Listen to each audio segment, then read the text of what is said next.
काछ वाच मन निश्चल राखे, धनि धनि जननी तेरी रे।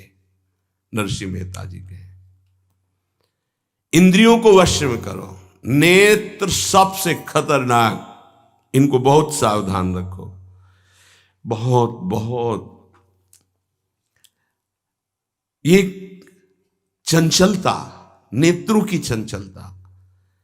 भगवत चर्चा हो रही तो हो सकता है शब्द ना सुन पाओ, लेकिन विषय चर्चा हो रही है तो आप 10-5 हाथ दूर होगे तो भी श्रवणेंद्री पकड़ लेगी क्या बातें हो रही। निंदा, स्तुति, विषय चर्चा। इंद्रियों को शासन में रखो, इंद्रियों को वश में करो, क्योंकि ये ज्ञान विज्ञान का नाश करने वाले महापापी काम इन्हीं के वशीभूत होकर तुम्हें नष्ट करते। मार डाल इस पापी को। भगवान कहे पाप मानम प्रजहेनम ज्ञान विज्ञान नाशनम। मार इस काम को, नष्ट कर। तस्मात् तुम इंद्रियाण्यादौ नियम भरतर्षभ। ये महाभारत सबको लड़नी पड़ेगी। ये महाभारत है, सबको लड़नी पड़ेगी। अगर आपको अपने स्वराज्य सिंहासन पर बैठना है, मुक्त होना है, तो ये युद्ध स्वीकार करना पड़ेगा, ये चुनौती स्वीकार करनी पड़ेगी। भगवान कह रहे इंद्रियों को वश में कर, ज्ञान विज्ञान का नाश करने वाले इस महापापी काम को अवश्य बलपूर्वक मार। भगवान आदेश कर रहे हैं पाप मानम प्रजहेनम ज्ञान विज्ञान नाशनम। तस्मात् तुम इंद्रियाण्यादौ नियम भरतर्षभ। इसलिए पहले इंद्रियों को काबू करो। रसेंद्रिय से शुरू करो, मुख्य द्वार। ये ज्यादा रजोगुणी भोजन पाने पर चंचल होती। जब ये चंचल होती तो हर इंद्रियों में चंचलता। इसको संभालो। उचित आहार, सात्विक आहार, कम स्वाद वाला आहार, बच जाओगे। ज्यादा स्वादिष्ट पाने की कोशिश मत करो। अगर रसेंद्रिय स्वाद नहीं छोड़ पाए तो जनेंद्री का स्वाद छोड़ पाना बड़ा कठिन हो जाएगा। इंद्रियों को विषयों में संयोग मत होने दो। भोग बुद्धि से प्रवृत्त ना करो। केवल जीवन निर्वाह बुद्धि से प्राण पोषण के लिए पहले यहीं से शुरुआत करो, रसेंद्री से। प्राण पोषण के लिए अन्न जा रहा है, स्वाद के लिए नहीं। आप नहीं हो भोक्ता, ये रसेंद्री का है। इतनी जबान में रखी गई पूरी बात। यहां के नीचे कोई मतलब नहीं है क्या जा रहा है, इससे यहां कोई स्वाद नहीं। बस ये 2 अंगुल 3 अंगुल का खेल है। इसे क्या गुलाब जामुन है या क्या, बस ये जहां अंदर गए ना तो फिर और कुछ मांगे होने लगेंगी। रसेंद्री से स्वाद। अब अगर जरा सा नमक कम हुआ तो हल्ला मचाने लगे, नमक लाओ थोड़ा कम है। भैया किसके लिए, किसके लिए स्वाद बना। कभी कभी तो मनाओ कि नमक डालना भूल जाए, फिर देखे कैसा लगता है। कभी कभी बिना स्वाद के भी भोजन पाना चाहिए। हाँ, ऐसा करो। मन चंचलता रहित हो जाए, इसके लिए सात्विक भोजन करो। अच्छे अच्छे पदार्थ इसको दिखा दो। हाँ, जैसे आज साधु सेवा भंडारा ऐसे जैसे होता है, कभी ऐसा उत्सव आदि में दिखा गुलाब जामुन। जब परोसने आवे तो क्यों आज थोड़ा उधर ऐसे बस दिखा, और वो चले गए। हाँ बोल दो अंदर से। हाँ, गरम गरम धुआं उठता हुआ समोसा, हरी चटनी, लाल चटनी, और वो सेवई नमक वाली। हाँ ऐसे। अब ये खा के तुम ध्यान करोगे किसका, अब ये निर्णय तुम करो। ये चीजें खा के तुम ध्यान करोगे, प्रभु का तो ध्यान होने वाला नहीं। सात्विक भोजन पाने से हमारे अंदर भजन की वृत्ति बढ़ती है, और रजोगुणी तमोगुणी भोजन पाने से भोग वासना बढ़ती है, निद्रा प्रमाद स्थिति आती है। बिल्कुल सच्ची बात समझो, ये 3 गुणों से हर सामग्री बनी हुई। इसीलिए संतों ने निर्णय किया आप ये पा सकते हैं, ये पा सकते हैं, ये पा सकते हैं। खूब अनुभूति विषय है, इसलिए मना किया गया। आप ये नहीं पाएंगे। क्यों नहीं, भगवान ने तो सब कुछ बनाया है पाने के लिए, तो पाने के लिए भी बनाया है, तो फिर और व्यवस्था भी भगवान ने बनाई है। रो रो नरक, अंधतामिस्त नरक, ये भी भगवान ने बनाए हैं, तो इनका भी स्वाद आप लीजिए। सावधान, शतोगुणी भोजन संयम पूर्वक पाइए, नाम जप करते हुए, और इतना कि बस लगे कि हाँ, थोड़ा वजन लगने लगे कि हाँ हो गया, बंद कर दो, शाम के फिर पा लेना। कोई तुम्हें तो ये है नहीं कि पता नहीं मिले कि ना मिले, कई दिन मिले कई दिन ना मिले। उसमें होता है कि अब जो मिला है डाल लो, पता नहीं कई दिन बाद मिले। तो आप लोगों को तो एक मिलता है, तो संयम में आपके पास व्यवस्था श्री जी ने सबकी कर दी। तो संयम से आहार, और अच्छे पदार्थ ना लो तो अच्छा है, अगर लो तो बहुत कम लो, थोड़ा। खीर हटाओ और सब कुछ अब पीने दो, तो वो मन, खीर में नुकसान नहीं है, गुलाब जामुन में नुकसान नहीं, वो जो मन को बढ़ावा मिला रसेंद्री के द्वारा, अब वो इतने में तृप्त नहीं रहेगा, वो और इंद्री को लेकर के भ्रमण करवाएगा हमको। और जब इसको मारना, जैसे मन हमसे गलती करवा देता है तो क्या कहो, गाल में मारो, तो त्वगेंद्री पिट रही, उससे क्या होना है। इसको कैसे मारा जाए, इसको ऐसे मारा जाता है, ऐसे। जैसे गुलाब जामुन, भैया आज हमारा पेट दर्द कर रहा है, वो कहेगा नहीं, कहो नहीं नहीं, बिल्कुल नहीं कहेंगे। वो जो मन को पीड़ा हो रही, अब वो पिटाई हो रही। साधक मन को वो दुलार करता, पीट नहीं पाता। इसको पीटना सीखो, बहुत जल्दी ठीक हो जाएगा। ये कहता है आज ये देख ले, हाँ हाँ बढ़िया है, चलो चतुरासी जी शुरू करते हैं।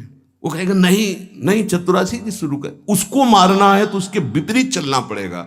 साधक से गलती होती, मन को मारना है, और वो मारता और किसी को है।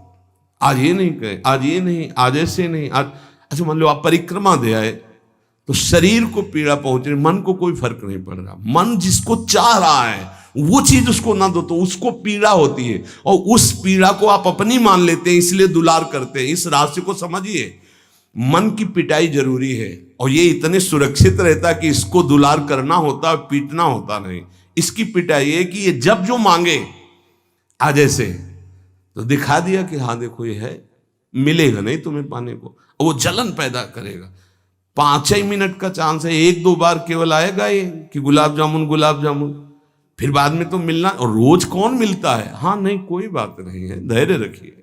और अगर वहां सब कुछ बना हुआ साथ में केवल खिचड़ी, तो खिचड़ी परोसा लीजिए, और वो जलेगा, आप देख लेना वो जलेगा। ऐसा क्यों कर रहे हो, इसलिए कर रहे हैं कि हमें श्री जी चाहिए। बदमाश, तुझे हम जो दे, फिर इसके बाद हमसे और मांग करेगा।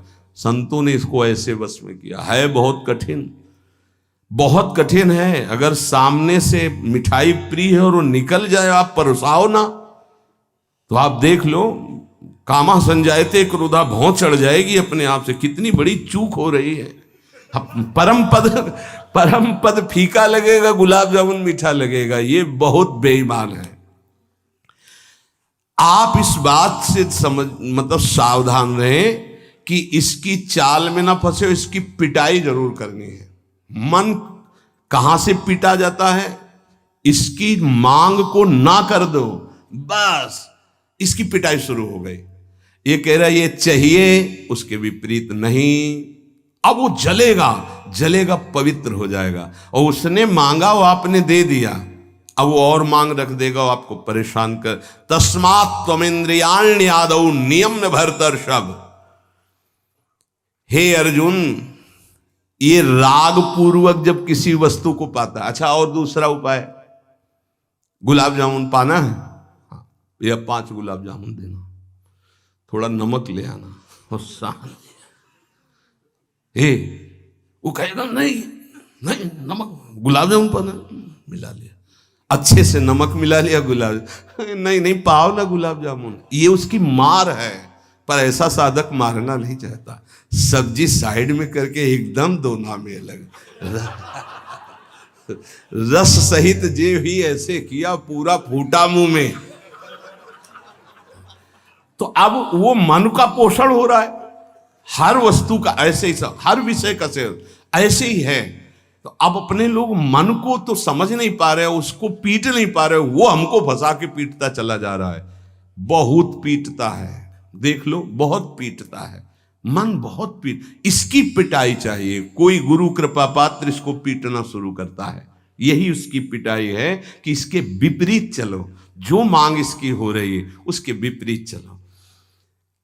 जैसे बहुत बढ़िया स्वादिष्ट सब्जी बनी है, अब उस खीर भी परोसी गई, तो खीर और सब्जी दोनों को मिला दो, न सब्जी का स्वाद न खीर का स्वाद, 2 रोटी 3, वो जलेगा कि यार तुम कैसा क्यों कर रहे हो, बस तुम कर लो ऐसा, तो रसेंद्री ठीक हुई तो सब ठीक हो जाएगा। शास्त्रों में वर्णन किया गया धैर्यवान वही है जो रसेंद्री और जनेंद्री को, बस 2 इंद्रियों की चर्चा हुई और तो सब अपने आप हो जाएंगी।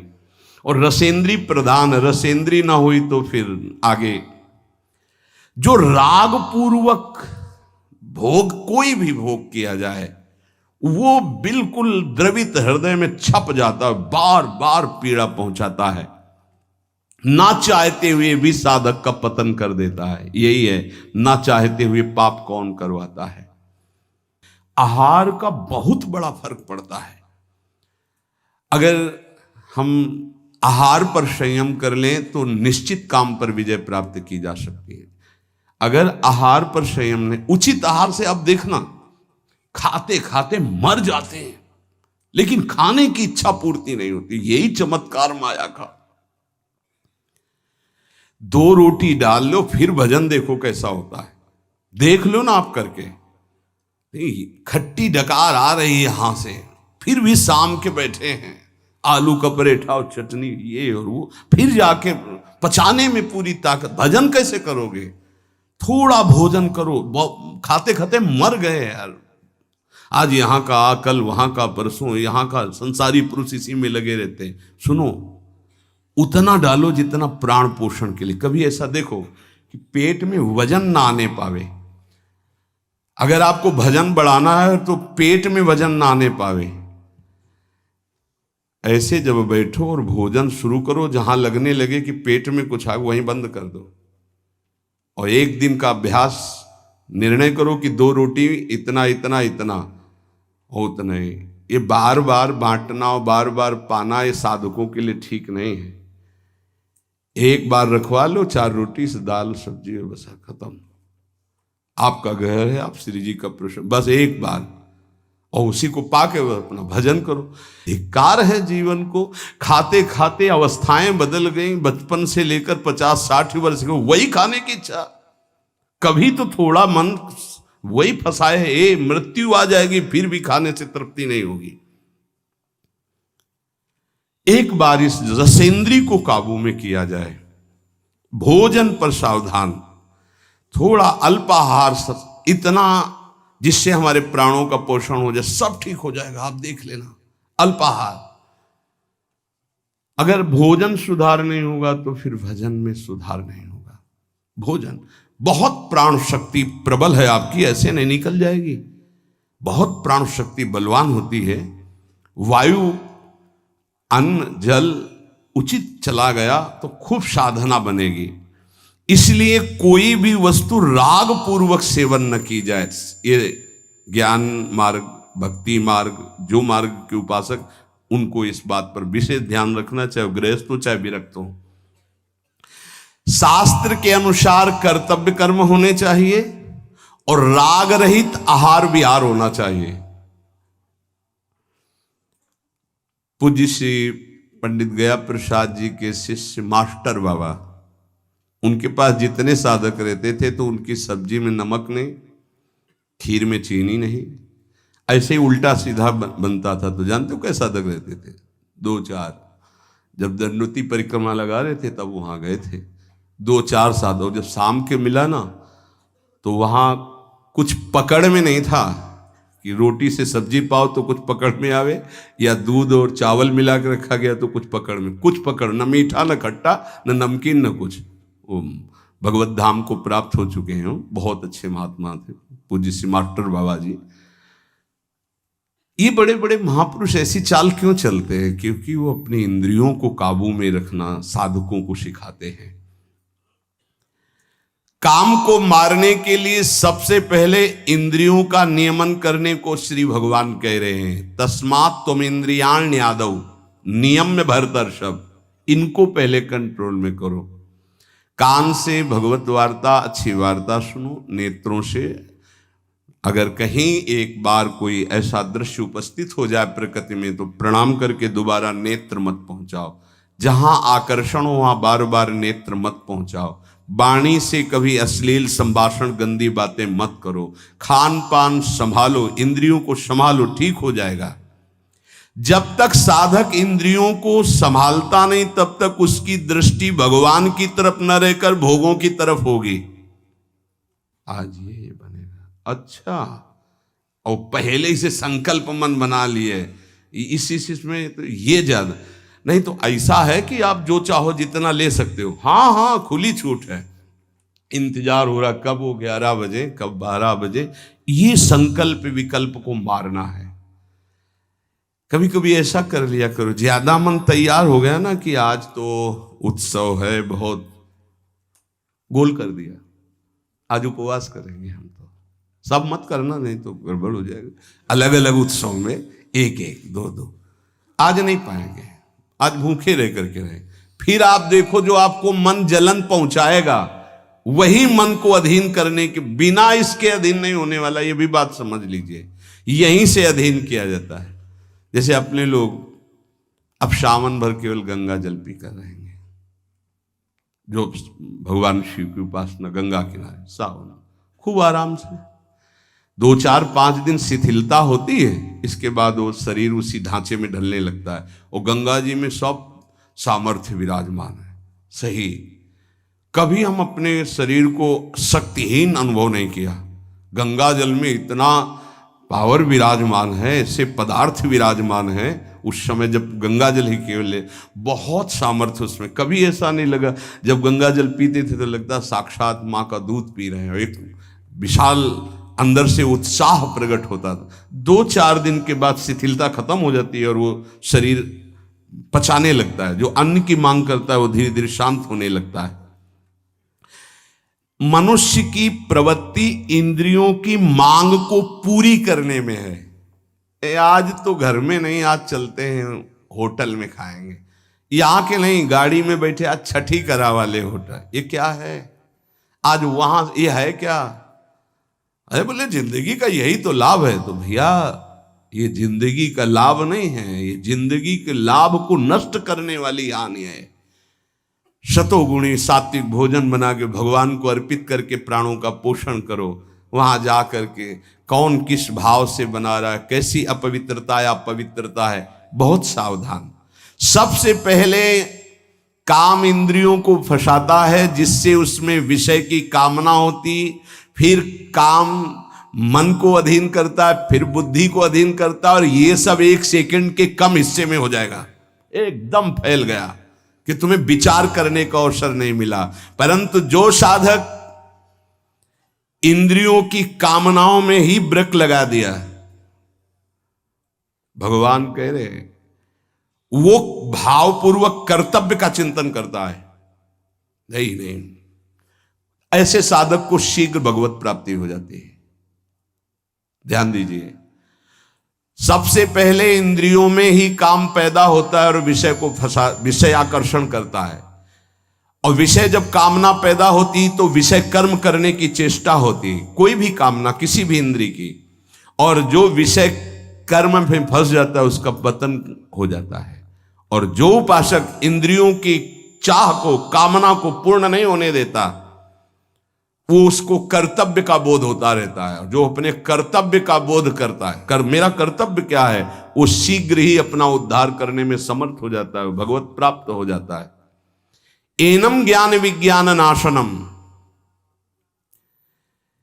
ये ज्ञान विज्ञान का नाश करने वाला काम है। तुम्हारा कितना भी अनुभव ढक देगा, कितना भी बुद्धि आपकी प्रवीण हो, बड़े बड़े जवाब देने वालों को लाजवाब कर देता है। ऐसा है, काम ऐसा है कि बहुत जवाब देने वाले को जवाब रहित कर देता है। उसका उत्तर नहीं दे पाओगे जब काम तुम्हारे अंदर प्रश्न करेगा।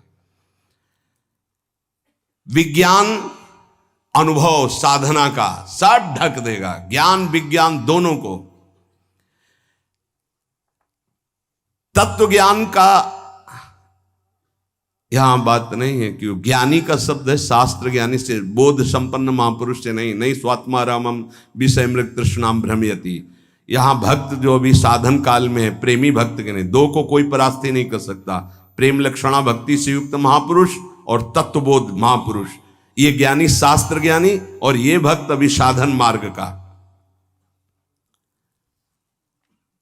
कामना संपूर्ण पापों की जड़ है, पाप मानम ही प्रजय, इसलिए कामना उत्पन्न होते ही पाप क्रिया में रुचि हो जाती है।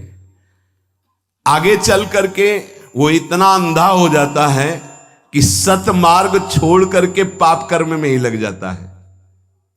बहुत बहुत डरावना विषय, बहुत भयावह विषय है। भगवान इसलिए काम को महापापी बता करके आज्ञा करते हैं कि साधक इसको अवश्य मार डाले। पाप मानम प्रजयहीनम ज्ञान विज्ञान नाशनम। तो जो आदेश कर रहे हैं वही सामर्थ्य देंगे, इसलिए इन्हीं की शरण में होके इनका नाम जप करो और इंद्रियों की चाह के विपरीत चलो तो मंगल हो जाएगा।